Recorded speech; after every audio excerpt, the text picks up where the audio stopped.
بيجي ربي جزاء لقي فرقون خينا الراحة أتنا الراجل أتنا ربي الراحة لقي فرق جالت ربي جدي تنونا باس أن لبنا الفيا تنونا باس ربي جزاء وهون أنا سيب الليسي سيقلم وهون أنا جاي فرق أنا سيب الليسي خلاص لقي فرق ربي جدي ميلك اللي أتنا الراجل قد ميلك اللي ها أتنا الراجل إيه لا قد ميلك يسرون خلاص ما الفيت خلاص ننقطي كان جالا ما الفيت سنجي ننقطي أما أنا لقي فرق ربي شوف إلى واسي من ربي جدي قطع كواسي من قطع رئيس في دمه قطع أسمع قطع ريما أسمع قطع ربي لقي فرق واسي ها نقدي سكارة تمام لقي فرق أركان قطع تمام لقي فرق تمام نمتي ننتقين لقي تمام تمام أوكي أفاني الناس أتنا الراجل إيه لقي فرق نمتي ترنا فيد ها ما سكسام لقي فرق ترنا فيد أنا ما هقوم مسيح اللي تقوله في الراري وفي فاري ريما لقي لا هقوم أنا مسيح مرجعت فوق لا ربي هقوم مسيح اللي تقوله في الراري وفي ها مي تربي متكتي لقي فرق تربي تكتي كوفا سيبير قالتي أن سفر كان تنكلايو مجا يقولي ورباد أما ركبي سيفيدا تانتيجو كاينا في إيش لقي فرق إيش ما كوفا تربيتك أبرنا كاي إنكاو في مالي دائما كيا نافدي دائما نادك أبدي منك أبدي كنا في دائما كيا نادي بس كرمان أما يروح اللي إيده أما إيده كنا مي كذي ربي جديدي والله يعني أنا أخير ركض ربي جدينا ننجد إيه ركض ده سنجنا ركض أما اللي جنا ركض أما اللي جنا ركض تاميات مالي أما جنا ركض جنا تربيتك أو أسناك أنا مالي بيتا إنكاو مالي بيتا من شاسي أنا جلا غروة ركض ده نعم بك كرك لا ركض ده جلا غروة ده جد أما يصير من شاسني أكملت وانا يصير نادا والتي ناني ما نجيجو في ميشا من عباس يريني أكاسيتي أكان غروة تريمني أما اللي يعني ميشا نبيرا غروة جراتي حاجة ما نرجعني وانا ميشا نبيرا غروة جران جدا لا سيبيرا تيمت أنا جديني نما بيرا غروة جراتي ما نما غروة جرا حاجة ما نرجعنوها مو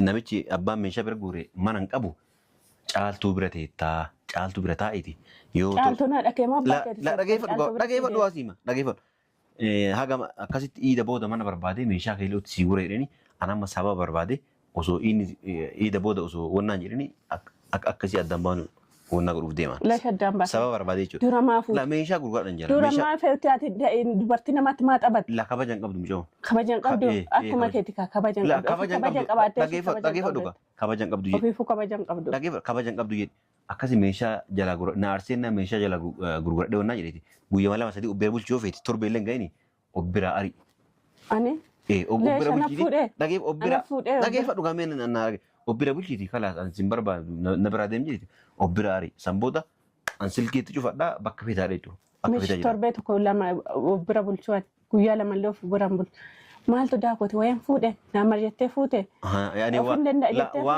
ofiin danda'a jedhee fuudhe yaani rakkoodha mucoo kophaa guddisuu jira sanii meeshaa isii gurguree wannaa godheeti kophaa guddisii jedhee si kadhatee jira mucoo kalaan mucootii yaree namni si kadhatee jira la hin gataa jedhe mucootii yan leesh gattanii an jiru leesh gatta dhufee si kadhachuurra jedheetuma an leesh na kadhatta daa'ima kiyya Atama kanaafuu tana qofa tole mucaa barbaadde galgala kana sii fi damana kana mucaa barbaadde tanuma tole naa jedhiti nan sii galaan kanaaf damma mucayyoo kunaaf damma saati kana keessatti mucaa sii fiduu namittiin mana kana seentu katun du'elle sii fiduu tana tole naa jedhiti isii sababeeti nan sii galaami isii fi mucaa illee yeroo takka badhee du'e as kaa'e sanbooda mucaati fudhatte isii yoo guyyaa lama sadii bulchiteeti kalaas na biraa deemii jettaan sanbooda yoo isiin na gaafatte anaafatu wanna walitti hin qabne jiru sadii rabbiti siigee jira bakka barbaade deemi heerumadhu jedhaan jechuudha. Ammuma jedhin maaltu si dhoofu? Amma waan na dhoogu jira meeshaa si ana jala gurgurata. Ati maatiin qabatu. Fi maallaqa illee guddaan biraa qabdi kanaaf ofii keessa sababa barbaadu. Itti kenni reessi biraa qabdiiti. Hin qabure.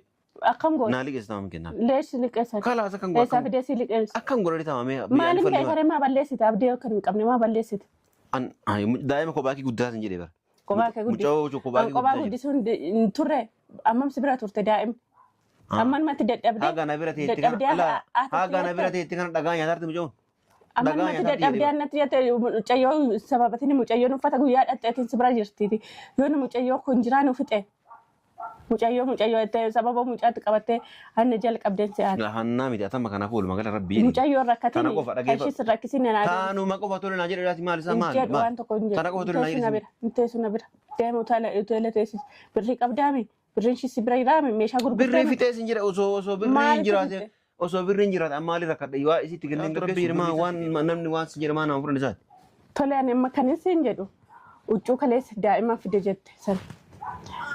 mana edaati meeshaa ishee gurgurtee birrii ishee illee fixxee siirii keetti gootee wayii dhiitee keessa naaf iddeeyyu. La'aan meeshaa isitu miiciiti keessa guuri jedheen huccuu. Huccuu miici keessa Huccuu guuri. haaraa miicitanii keessatti guurtan. La haaraalee ta'e yoo bitan akkasii uffatanii namni miicamaan kan daa'ima uffata waan ta'eef miici keessa Moo kan nama biraattee wayitti goggootee fidde sayyuu. yaa isin miici keessa kaa jedhanii waa isin keessa keessatti hin beekan dhugaa dubbachuudha isin kijiboon keessa illee Waan sirriitti ishiin ilaalu. keessa hin beektu. Ishiinis hojii dalaguma kee dalagde. Kalaas anamma akkam reeyaa yaada fi waan sin jedhaa rakkatu lana jedhatu. Waan tokko wanti tole jedhuun jiru. Assalaamu alaikum warahmatullahi wabarakatuh. Akkam jirtu hordoftootaa fi kabajamtoota keenyaa jirtu bakka jiraattan bakka isin jirtan hunda nageenya jiraatu fayyaa keessanii nagaa keessanii isiniin jecha har'a wanti isinii qabadhee dhufe maali yoo jettanii har'a waan ajaa'ibaa na mudate jechuudha. Wanti na mudate kunis maali yoo jettanii anuma reefirri barraa ka'u jechuudha. Akkuma reefirri barraa dhayyuun kana jechuudha. Namichi natti dhufe jechuudha. Namichi seenyuu ajjiidha. Namicha nama reefirri barraa ka'u natti dhufe isayyuu qophaa miti kan dhufe jechuudha. Dubartii wayii akka shaanxaara raafatee dhufe jechuudha. Dubartittii dhuma guyyaa duraa sana as fidee dhufe sana jechuudha. Dubartiin suni har'allee akka guyyaa sana fuularraa fuutee hin jirtu. Fuula hidhattee jirti jechuudha. Eenyu akka taate garuu hin beeku jechuudha. Maali fayyaa qabdanii jennaan kan ganama kanaan dhuftan fayyaa qabdanii jennaan fayyaa maaltu jira manarraa nu baasanii warra abbaa manarraa nu baasanii jennaan maarree ani maal isinii godhaan findoo kana seetamoo kan natti gootota keessan irratti ni dhuftan jennaan torbee dhuma tokkoof rabbii jedhiiti yoo rabbi sodaatte hamma mana barbaadee arguufitti si biraa teessoo intalli naan jedhe lakkee nabira intalli waan nabira teessuun jirtu atillee waan mana kana dhuftuun jiru jedhanii akkasitti asii yoo ta'u wallollee wal findhuu ganama kanaanuu narraa deeme jechuudha. Ishillee fuudhee garatti geesse hin beeku gara fuudhee deemen hin beeku akkasitti qabatee deemanii jechuudha. Rabbii ja'iititti yaadee rabbii ja'iitti maal ta'ii jedhanii otuma siina kadhatu otuma miila keellichi dhungadhaa ishiinillee miila keessi dhungadha torbee dhuma tokkoof hamma mana barbaaddetti garan dhaquun qabu jennaan deemiti barandaa namaatii kadhadhuuti barandaa namarra taa'e malee manni kiyyaa hoteelaa miti yoo barbaadde immoo yoo birrii qabaatte hoteela deemiti taa'e malee manni kiyyaa hoteelaa miti jedhanii akkasitti ofirraa oofe jechuudha. Isas ishiis yeroo sana immoo atoo kaameraa keewwadhee jiraadhee yoo isin waan kanuma argitan ta'aa garuu yeroo sanaaf kaameraa keewwachuun qaqqabne kaameraan keewwanne jechuudha. Akkasiin isiniin jedhee akka tasaallee daa'imillee asuma jiraayyuu waa'ee daa'imaa iyyuu yaadanii jechuudha. Immoo kan inni sodaadhe baay'ee tokko sodaadhe daa'ima na jalaa fuudhee kutaa laata jedhee tan baay'ee tokko sodaadhe jechuudha. Daa'ima yeroo sana fuudhee deemnee geessine bakka geessu sana na bira jira jechuudha. Akkuma reefirri baraa ka'utti dhufee jechuudha. Baay'ee tokko sodaadhe dhugaa dubbachuudhaan lapheen kun na wallatte onneen na dhaabattee ooltee jechuudha. Yeroo sanaaf lubichaallee miti daa'imallee garan geessuun qabu. Nu sadanuu gara dhandhuun qabu jennaan daa'ima kiyyaan naa fidi daa'imni mana qabdi daa'imni haadha qabdi daa'imni gara dhattu qabdi isin gara dhattan wallaaltan malee daa'imni bakka dhattu hin qabdi jedheeni akkasitti daa'ima kiyyallee naa fidiiti isin immoo bakka barbaadan dhaqaa nan galchuun jedheeni nan deebi'a man deebi'utti itti yaadii rabbii jedheeti naan jedhe ani immoo wanti itti yaadu hin jiru jechuudha. Wanti itti yaadu tokko hin jiru. Mana kiyya kanatti namni tokkoon seenu jechuudha. Ishii ta'ee isallee taate wanti isaan mana kiyya taa'an hin jiru jechuudha. Yoo barbaadani barandaa namallee shaaraa yoo bulan wantoonni natti hin dhagahamu jechuudha. Wanti na galchu hin jiru. Akka shakketti jechuudha. Intalli akka shakketti meeshaa jalaa gurgurate natti fakkaata samoona kana. Birrii dhabee rakkatee jira. Kanaan meeshaa ishee gurguratee akkasitti karaa irratti ishii baase natti fakkaata. Ishiin illee baay'ee tokko bu'aa turte jechuudha. Garaan nyaatte illee wal lolanii akkasitti wal abaaranii akkasitti asitti turanii jechuudha. Bakka naa barbaadii mana naa barbaadii maalii meeshaa kun deebisi waan akkasii jechaa ni turte jechuudha. Asumatti illee meeshaa jalaa gurgurachuun isaan oolu jechuudha. Meeshaa jalaa gurgurate natti fakkaata baay'ee tokko garaan nyaatte miskiinni. Jaalatteetu garuu dheengadda waan ishiin naan jettu sana argitanii ittooyyuu intalitti naatti mana kiyyaa baay'inaan annan jaaladhaa bakka inni nageesse dhaqaa naan jechaa turte jechuudha. Baga argatte namummaa dhumaaf garaa na nyaatte malee baga argatte isiniin jedha. Kanaafuu amman dhufaan jira naan jedhe kana qofaa miti jechuudha. Kaleessa uffata daa'imaa bitee uffata iidaa fidee fi jedheetu kiisa akkasitti feestaala wayii qabatee dhufee akkasitti uffata daa'imaa dhiisee deeme argitanii jirtanii jechuudha. Feestaala sana keessa jira jechuudha. Boodannaan banee ilaalu fuulduratti illee baneera feestaala gadi dhadha'ee ilaalle malee jechuudha. yeroo feestala sana ba'anii ilaalu wayii keessa jira jechuudha. Uummanni na dhamaasee mana kana keessaa na baasee ofii isaatiitti galuuf shakkee akkasii shakkiin koo jechuudha. Na baasanii ofiitti galuuf waa wayiitu waraqaadhaan mammaramee hidhamee achi keessa jira jechuudha. Ani isa arginaa waraqata sana waan sana arginaani baasee uffata sana qoshaashaatti darbee jechuudha. Bakka zibaalaatti darbee nutti darbee yoo barbaadan achi haa fudhatu. Akkasumas niin jedhu hordoftoota fi kabajamtoota kiyyaa inni nan dhufa jedhee amma yoo inni dhufe dhuguma yoo inni dhufe waan inni naan jedhu walumaan arginaa nafaana tura.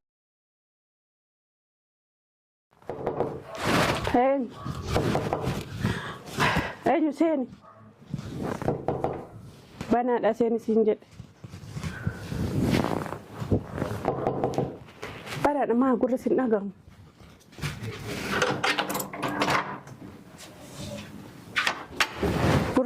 Warra cufattee deemtanatti fakkaata. Dhagaan jiru rabbii dhageeffadhu. Achinarraa jedhe dhageeffadhu jaalatu rabbii jedhe tanuma na baas lubbuun na dhufee jira tanuma na baas rabbii isaa waa hunda anas si balleessi si galan waa hunda dhageeffadhu anas si balleessi kalaas dhageeffadhu rabbii jedhe miila kee illee gajjedhee miila kee illee achinarraa jedhee gajjedhee miila kee si dhungata kala maal feeta kala nen dhungatiin kana caalaa maal feeta sin jedhe dhungatiin amma dhageeffadhu rabbii jedhe shuf ila waasii madda rabbii jedhe gattaa ka waasii madda gattaa reessa fiidama gattaa asmaan gattaa hirima asmaan gattaa rabbii jedhe dhageeffadhu waasii nagadhiisi tamam dhageeffadhu harkaan gattaa tamam dhageeffadhu tamam namitti nan tuqiin kan afaan naas achinarraa jedheeti dhageeffadhu namitti tarannaa fiddi maas keessaan dhageeffadhu tarannaa fiddi anam haguma si halliitti godhee ofirraa ari'uufi hariiree maal rabbii jedhe haguma si halliitti godhee ofirraa ari'uufi mee torbee takkitti dhageeffadhu torbee takkitti qofa si bira galtee safara kanatti hin kalaayu mucaa ijoollee barbaadde amma harka qabee si fida tante jechuudha. Kanaaf isi dhageeffadhu isima qofa torbee takka bira naa kaayi. Inkaawu shi. Maali? Daa'ima kiyya naa fidi daa'imnaadha qabdi mana qabdi kanaaf daa'ima kiyya naa deebisi gara mana. Amma yeroo illee amma iida kanaa mee akkasii rabbii jedhiiti wallaahi hirra kadhee. Rabbii jedhi naan hin jedhin. Hirra kadhee sin jira mucaa. Ammallee ganaa rakkata ammallee ganaa rakkatta mi'aate. Maali? Amma ganaa rakkatti ganaa cubbuu torbee takka of as naa kaayi anam maaliif beeta? Inkaawu. Maaliif beeta? Meeshaa si ana jala gurgurate rakkadhe. Nan beeka akka rakkadhe jala gurguradhe jedhe. Amma isin meeshaa sani akkamitti wanna isin naa dabaltee naani mana jijjiiruu fi meeshaa manaa baase jedheeni akkasitti akka an gurgure itti himne ammallee yaani meeshaa na bira guuree jiraate haga mana arganne wannaa jennu. Meeshaa na bira guuree jiran jedha. Laa si biratti miti. Anas jedheeni nama bira guuree jiraate mana nama guuree jira. Haga mana argannuuf ammoo namichi abbaan meeshaa bira guuree mana hin qabu caaltuu bira teettaa caaltuu bira taa'iti. Caaltuu na dhaqee maa baatee dhageeffadhu waasiima dhageeffadhu. Haga akkasitti iida booda mana barbaade meeshaa keellootti si gura jedheni anamma sababa barbaade osoo inni iida booda osoo wannaan jedheni akkasii addaan baanu wannaa godhuuf deeman. Addaan baase. Sababa barbaade jechuudha. Dura maafuu. Meeshaa gurguraadhaan jala. Dura maafuu ati dubartii namatti maa taphatte. Kabajan qabdu mucaa. Kabajan qabdu akkuma keetii kabajan qabdu. Kabajan qabdu. Dhageeffadhu kabajan qabdu jedhe. Ofiifuu kabajan qabdu. Dhageeffadhu kabajan qabdu jedhe. Akkasi meeshaa jala na arseenna meeshaa jala gurguradhe wannaa jedheeti. Guyyaa lama sadii obbira bulchuu yoo feeti torbee illee ga'ini obbira ari. Ani. Obbira bulchiti. Dhageeffadhu gameen obbira bulchiti kalaas an sin barbaadu na biraa deem jedheti obbira ari san booda an silkiitti cufadhaa bakka feetaadha jechuudha. Meeshaa torbee tokko lama obbira bulchuu guyyaa lama illee of biraan bulchu. Maaltu daakote wayan fuudhe nama jettee fuute. Ofiin danda'a jedhee fuudhe yaani rakkoodha mucaa kophaa guddisuu jiraasanii meeshaa isii gurguree wannaa godheeti. Kophaa guddisii jedhee si kadhatee jira mucaa. Kalaan mucootii yaaree mucootii. Namni si kadhatee jira. La hin gataa jedhe mucootii yaa. Leesh gattanii an jiru. Leesh gatta. Dhufee si kadhachuurra jedheetu an wannaa jedhe. Leesh na kadhatta daa'ima kiyya. Ata amma kanaafuu tana qofa tole mucaa barbaadde galgala kana mucaa galgala kana sii fida mana kana mucaa barbaadde tanuma tole naa jedhiiti. Kanaaf damma mucayyoo kunaaf damma saate kana keessatti. Mucaa sii fiduu sii fida. Namitti mana kana seentu katuun du'eelle. Sii fiduu sii fida tana tole naa jedhiiti isii sababeeti si galami isii mucaa illee yeroo takka qabadhee du'e as kaa'e sanbooda mucooti fudhatte isii yoo guyyaa lama sadii bulchiteeti kalaas na biraa deemii jettaan sanbooda yoo isiin na gaafatte anaafatu wanni walitti hin qabne jiru sadii rabbiti siigee jira bakka barbaade deemi heerumadhu jiraan jechuudha. Ammuma jedhin maaltu si dhoofu. Waan na dhoowwu jira meeshaa si ana jala gurgurata. Fi maallaqa illee guddaa na biraa qabdi kanaaf ofii keessa sababa Itti barbaadu kenni leessi biraa qabdiiti. hin qabure. Akkam goota. Naa liqeessa nama kenna. Leessi liqeessan. Kalaas akkan Eessaa fidee si liqeessu. akkan godhani taa'amee Maaliif keessaree maa balleessite abdii akka hin qabne maa balleessite. daa'ima kophaa kee guddaa sin jedhee bara. Kophaa kee guddisuu. Mucaa kophaa kee Kophaa guddaa. guddisuun hin turre ammam si bira turte daa'im. Amman matti dadhabdee. Haga na bira teetti kana haga na bira teetti kana dhagaa nyaataarti mucaa. Amman matti dadhabdee annatti jette mucayyoo sababatini mucayyoon uffata guyyaa dhadheetiin si bira jirtiiti. Yoon mucayyoo kun jiraan uffite. Mucayyoo itti sababa mucaatti qabattee hanna jalqabdeen se'aati. Hannaa miti atama kanaaf oolu magala rabbii. Mucayyoo rakkatiin ishis rakkisin naa taanuma qofa tole naa jedhe maal isaa maal jedhu waan tokko hin tana qofa tole naa jedhe teessu na bira deemu utaalee teessis birrii qabdaami birriin shisi bira jiraami meeshaa gurgurtaa birrii fixee sin jedhe osoo birriin jiraate osoo birriin jiraate amma maali rakkadhe waa isitti ganneen gaggeessu birrii san fixee bara nadhaattee akkasii mataa nagara galchaarti sin jedhe. Si dhiyaachuu sitti xiqqaate otoo anatti sokkeetti sitti suudhee si ajjeesanii. Kebiyaani maali? Shaarbiin qabduu jechuun tuma shaarbii ishiitiin akkatti suma rafu. Anamma qalladaan jiru. Anillee qalladaan jiru dhuguma koo dubbachaa jira. Dhuga caaltu rabbii irmaa waan namni waan si jedhamaa nama furan isaati. Tole ani amma kanis hin jedhu huccuu kaleessa daa'ima fide jette san. Mana edaati meeshaa ishii gurgurtee birrii ishiillee fixxee siirii keetti gootee wayii dhiitee keessa naa fiddee jiru. Laa meeshaa isitu miiciiti keessa guuri jedheen huccuu.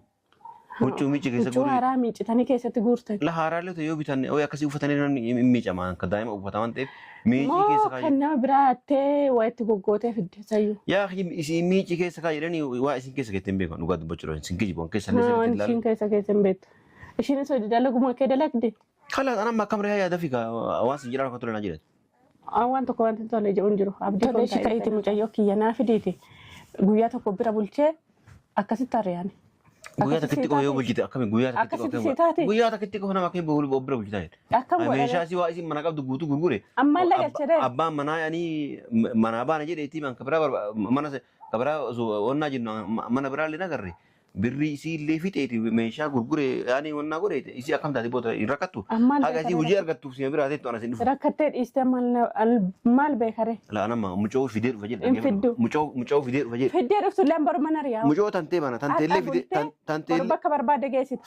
Mucoo tanteellee fidee dhufa isiillee fidee dhufaati torbee takka yoo akkasii walii galle. Yoo torbee takka akkasii walii galle iida booda torbee takka teettee san booda hojii seentee akkasii haa dalagattu sin jedha afaan Oromoo kabeete. Hin fedhuun sin jedhe. Boru yoo na arii jette har'a bultee boru na ariyaa. Hordoftootaa fi kabajamtoota kiyyaa kun argitanii jirtanii jechuudha. Waan inni naan jedhu kun argitanii cubbuu yoo namatti hojjetanii ammuma xiqqootti namaan baasa jechuudha. Sinummaan namatti hin gifiin malee abbaa sanaaf yeruma sana deebiti jechuudha. Ajjiin kun waan na godhaa ture jechuudha. Kunoo deebi'eefii jira jechuudha. Namatti yoo safuu baattanii abbuma sanaan deebisaa jechuudha. Rabbi immoo kanaafuu namatti hin safiinaan isiniin jedha. Kun wajjin dhumarratti hargaati jiilaan isiniin jedha. Kunoo kan gadda lafa dhiitaa ture. Har'a mana keessaa baay'ee namitti lubbuun natti fiddee jedheetu anuma duutu jedhee naafarramuu dideeyyu sana anuma kadhachuu dhufe jechuudha. Kanaafuu akkas nama gochuun bareeda miti jechuudha. Namnis akka rakkateetti nafuu jechuudha. Akka rakkatan sanatti nafanii hundumtooma darba rakkoonis oma darba namni rakkannan jiruun isiniin jedha. Kun akkasitti na kadhate akkasitti miila kan dura miila kiyya na dhungate naan jechaa ture sun inni har'ammoo miila kiyya jedhee dhungate jechuudha. Kanaafuu dubbiin garagalchii taateetti jechuudha. Waan hordoftaniif galatooma ulfaadhaa kabajamaa. Hanga viidiyoo biraatiin walitti deebinutti nagaan naa tura.